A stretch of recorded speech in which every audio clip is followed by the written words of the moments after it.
से दुगनी करेंगे। तो 11 बार आप 11वीं बार आए हो, तो आपने जीवन में बदलाव क्या देखा?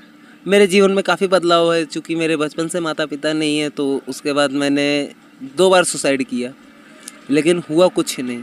एक बार फांसी लगाया तो रस्सी टूट गई, और दूसरी बार जहर खाया तो जहर एक्सपायरी डेट का निकला, काम ही नहीं किया। जेर एक्सपायरी डेट? बाबा ऐसे ऐसे खेल कर रहा है, मैं खुद ही नहीं। सुसाइड क्यों किया? मम्मी पापा नहीं थे तो दुनिया के तानों से मैं परेशान हो गया था। सब कहते थे कि पैदा होते ही माँ बाप को खा गया। अब को किसी बेटे को अगर उसके माँ बाप के लिए ऐसा बोला जाएगा तो वो बेटे के ऊपर क्या बीतेगी, आप बताइए। तो अभी आप किसके साथ रहते हो? अभी मैं अकेले रहता हूँ। अकेले रहते हो? काम क्या करते हो? अभी तो अपना काम मजदूरी है, मजदूरी भी है, पंडिताई भी है। मजदूरी भी है, पंडिताई भी है। जी दोस्तों, बड़ी ही हम कह सकते भावनात्मक इनकी कहानी है।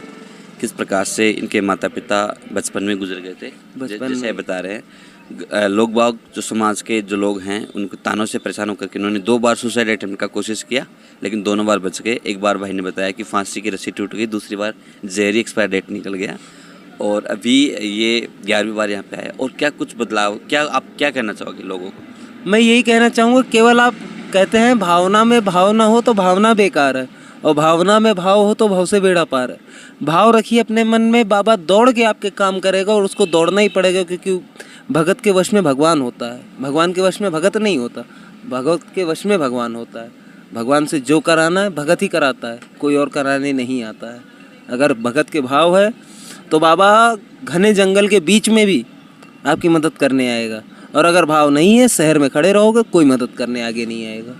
तो श्याम बाबा से जुड़ने का कोई मकसद, विशेष मकसद, या किसी ने मोटिवेट किया?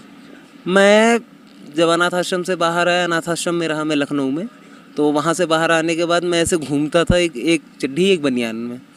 तो ठंडी का मौसम था, एक ट्रक में रजाई गद्दे लगे थे, तो मैं उस रजाई गद्दे में सो गया। वो ट्रक सीधा खाटू आ गया।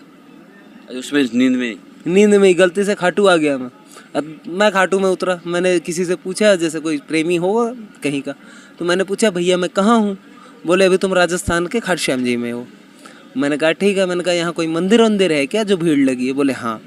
मैंने कहा ठीक है, तू जाएंगे कैसे? बोले ये झंडे के पीछे पीछे चले जाओ, तब झंडा चलता था। आज के 6 साल पहले की बात है। तो